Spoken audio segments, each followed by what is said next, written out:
Alright, welcome back to our Hearts of Iron playthrough. We're doing Germany here, and it's only May of 36, but I'm going to take this time to go over some of the different screens we have. First of all, our diplomacy screen. The most important part of diplomacy is threat. So, as you can see here, my highest threat is the United Kingdom, but it's only a 0.2, it's a meaningless, tiny number. Let's go to Austria. Now, Austria's highest threat is me, but it's at 0. So, what that means is, I'm the highest... They don't perceive anyone as a threat, essentially. So, if we go to declare war here, we do have this information. Our neutrality is at 49.77, and the effective threat between us and Austria allows us to declare war when our neutrality is at 25.05. So, in order to declare war on someone, essentially your neutrality minus the threat has to equal out. So, for example, Poland. I'm very close to being able to declare war on Poland. My neutrality is very low. Again, I haven't played Hearts of Iron in quite a while. I don't remember my neutrality dropping this low this fast. It's very possible that is normal, and I'm misremembering. However, I'm very close to being able to declare war on Poland. Whether I can get there or not before they get guaranteed by the UK, I don't know, but I probably won't break World War II on purpose, just for the purposes of this playthrough. So France has enacted a decision that is basically, if you were France, you'd have that decision down here. There are each event is different. That one has to do with your unity, I think. It's not a great event. France doesn't have any great anything, really, other than these level 10, or they aren't even level 10, other than these forts. But they're not even that useful either, as will be displayed later. So, again, diplomacy has to do with threat and neutrality. If we go to a country, let's say I go to the United Kingdom, I could start putting spies there, and raising their threat, which let's do that. I'm not going to invest enough in espionage to make that really effective, but that is a way to declare war sooner. You raise the threat. Like, if I raise the Soviet Union's threat against Romania, I'd be able to declare war sooner, because the threat of their neighboring nations are higher. It's kind of a convoluted system, but suffice to say, you want to lower your neutrality and raise other people's threat in order to declare war. Most of the time, since this is a World War II simulator, that doesn't matter, and things are just going to play out how they played out. So our final light tank upgrade got completed, which let us unlock medium tank brigade, which we obviously want to do right away. Medium tanks are the bread and butter of the German army. We want those soon, because we cannot research the tank upgrades until we research the tank, and the tank won't be done until November of this year. So, as far as diplomacy goes, if you want to trade with someone, you can look here. That'll show you how much of each item they have. Again, I have automate trade on because it's just something I don't want to deal with, and as Germany, you don't really have to. I have noticed I can start asking for transit rights from people, and I'm getting sort of positive responses. The fact that they're not impossible is great.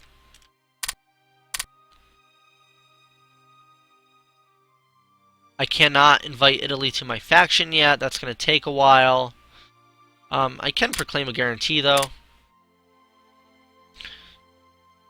I don't know that it'll help me very much, but guarantees of independence are useful to prevent other nations from invading. Now, in this game, that is unlikely since the United Kingdom is probably not going to launch a surprise invasion of Italy, but you never know. Again, Civil War is not broken out yet. Very unusual, but I mean, sometimes it's over by now. Sometimes it lasts until 39, but that should be happening soon. It's also possible someone's bolstering their national unity or something like that. Hard to say. Again, while this is a World War II simulator, the events do change. So while we're not doing anything, I like to look around, see what's going on. Let's check out Japan, see how they're doing. I have had games where Japan has gotten into the Axis before Italy, which is strange, but when you start messing around with events, you never know what could happen.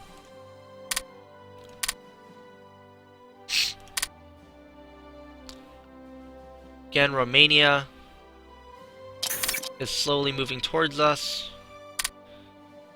If we look, we also have Austria drifting towards us, which is great. Manchukuo, they'll join anyway. Portugal, not likely to join, but certainly possible. And Hungary. Getting Hungary would be nice, but if I follow history, they'll be split up. Or they will gain a piece of Romania, I'm sorry, but I prefer to have Romania as an ally than Hungary. Sometimes I just eat Hungary. That was a terrible joke, and I apologize. Okay, I have 12 IC to play with. We're going to build more armored cars, because they're my favorite unit in the game.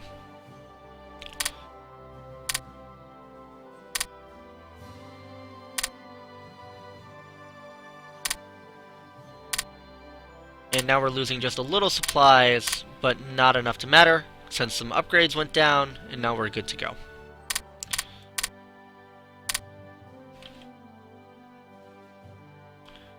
National unity up here is 92%. That's fantastic. Fractured government, you see there, is a penalty. You get that by not having enough ministers that match these parties. It's always going to happen. Don't worry about it. Just, it's one of those things. Don't worry about. I could support the ruling party, but now I'm splitting my efforts. That's probably not going to get me anywhere. But with how much I'm putting into espionage, maybe it will. That will be going down shortly, since I'm going to be able to research 4 medium tank techs. Now, I do have the danger of building these as reserves that I can ruin my manpower, because they only build with a partial part of the manpower. As you can see, 1.25 as reserves versus 1.67. If I look here and hover, mobilizing will cost me 91.6 manpower, which will reduce immediately from that. And that's going to go up because I'm building as reserves, which is a tactic that not everyone will do. I'm also going to start building some engineers, which are very cheap. I'm going to build 4 of them, because we're going to put those on some difficult provinces throughout here, and especially throughout here. Illegal printing is a bad event. To make a long story short, some people are printing bad pamphlets about the Nazis. I can lose 10% of my money and gain 3%, 40% chance of gain 3%, or just gain 3%. 3% rather. I'm gonna take the risk. I'll lose the money. I have I have enough money that it doesn't matter. So I'll try that. Do I gain 3%? I did, of course I did. So now we're gonna pump consumer goods at the cost of upgrades. So we're gonna right click on our toggles, increase consumer goods way up till I'm losing minus 0.26 a day. which doesn't seem like a lot, but that'll be gone fairly quickly. The cause of this descent, or rather the result of the descent, is that I'm going to lose IC. When you have high descent, you lose IC. Which, again, as I've said a dozen times, we want IC. You can see this is already going down. I'm losing money from the event, but not enough to matter. And we're going to pump the speed up, as that rapidly reduces. And it's done. We have a bunch of IC wasted because it's all in consumer goods. It's going to go back up into upgrades, even these out, and there we go. Printing press problem solved. Nothing to worry about.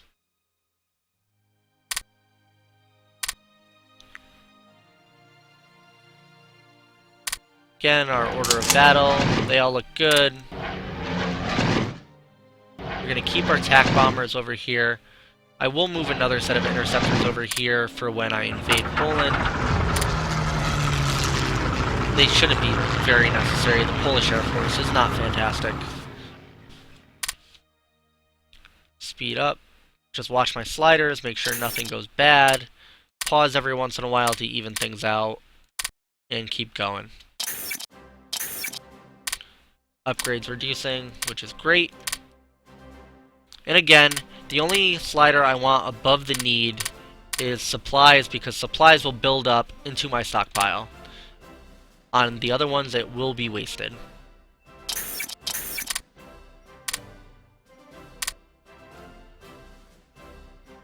With the tiny exception that sometimes I put consumer goods a couple points above, because it'll fluctuate and you don't want to gain descent. So now we have our upgrades massively depleting. We're building a lot of units. I'm going to build... What am I going to build? Now I'm going to start building full units. In this case, we don't go to brigade, we go to division. I'm going to go to the template down here because I'm going to build a lot of these. It's going to be 2 infantry, an artillery. And now if we pick one of these units, either a green or a blue, we will gain a greater combined arms bonus. So I will build my armored cars. That gains me... Sorry, I'm just checking my values here. A soft attack of 14. And it gains me some defensiveness, a lot of defensiveness, actually, which is great. And it raised my combined arm bonus to 10%. Our max is 15%, so that is a pretty good unit, and one I like to use, so we're going to save that template. As you notice, this costs a lot more than the other units, so we're going to build 2 of those. Perfect. Worked out perfectly. So now we're building entire divisions, rather than just brigades, to fill the divisions we already had. Greece canceled the trade agreement, doesn't matter. Again, all our numbers are green, so we're doing good. Automate trade is working for us. The Olympics, 1936 Olympics, Jesse Owens famously won. He later commented that the Nazis would shake his hand, but the Americans wouldn't, which, to insert some political commentary that you don't need, race relations not great in 1936, to say the very least. Alright, we're moving along. We're 6 months in now, and things are starting to build. So I'm going to build 3 more of these to replace the units that just came off. That leaves me 10 over, which I believe is enough for 1 more. Perfect, perfect, perfect. We look up here. I have all these artillery brigades. So what are we going to do? We're going to put them with these units. So we're going to go like this and just click there, combine. Now what you can do, you can click here and then go find them, but I find that far more difficult because you'd have to know the name of every province every unit is on, and that just seems unlikely, to say the least. See what kind of units those are before we do that. There we go. So then combine, combine, all the way down the line. Now 3 infantry and 1 artillery is not the greatest unit, but it's very hard against soft targets like infantry, which the Poles have a lot of.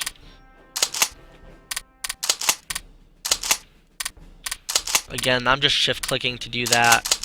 You know, drag select, shift-click the units you want, and it selects all of them. You do that with any number of units. Very useful, good to know, and something you could easily overlook. A lot of simplified things like this are in this game, but you wouldn't immediately know them. Things also like shift-clicking. This is in CK2, so a lot of people might know that. Shift-clicking a path will make them follow that path. Very useful if you want them to follow a specific direction. We will not make Hartman walk that craziness, but you get the picture. So from here up into the war, we're really just following our strategy, which is going to be to build a lot of units that can support each other. So until we get unlocked medium tanks, though, we're just going to build infantry. The main thing we have to be careful about is using too much of our manpower so that our units cannot reinforce once people start dying.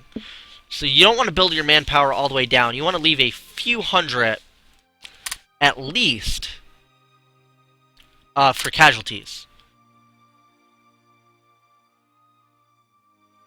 Because it's really easy to get into war, and then suddenly men are dropping left and right, and you don't have the manpower to fill it, which is real bad news.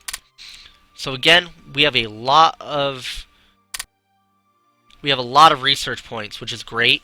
I have 64 spies, which is absolutely crazy. I never have that many. And I don't have anything to research unless I wanted to research naval doctrines, which I don't, because again, as soon as we hit 1937, I'm going to have a lot of items I'll be able to research. All these 1938 ones I'll be able to research, so I want to reserve points for that.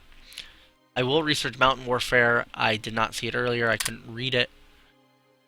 And now I'm going to pump heavily into officers to build up a base, because I'm building a lot of units. Alright, now I do have all these spies, so what I'm going to do is I'm going to use them. So we're going to reduce France's national unity. We're going to increase, well, the Soviet Union, I feel like spies just die because, you know, the gulags and such. They tend to, what am I doing? They tend to, not be very effective.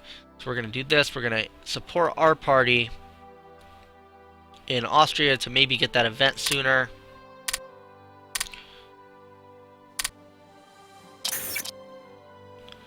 And then maybe in Italy, what we'll do is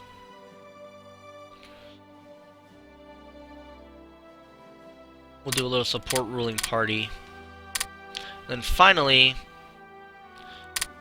we'll send some spies to America, and you could get some trickiness and try to disrupt American, you know, support the Nazi Party in America.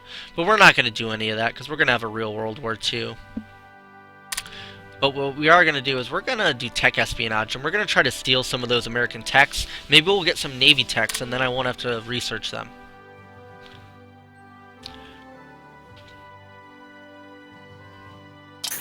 So let's see what we have.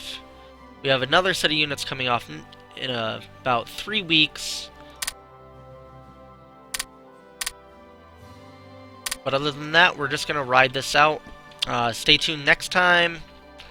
We're going to move a little further. I'm going to try and get to 1937, because that's when the next big events start happening. In the meantime, we're just going to be building units. We're going to be reoccupying the Rhineland. I'm going to overload the Polish border. Maybe we'll draw some battle plans. Those are always fun. And I'll kind of explain what I'm going to do. In fact, I will do that, because battle plans are a lot of fun to play around with. So I'll show you what my strategy will be for the Polish War, and again for the French War. They're going to look very historical for the most part, but maybe there'll be a few surprises. Alright, see you next time.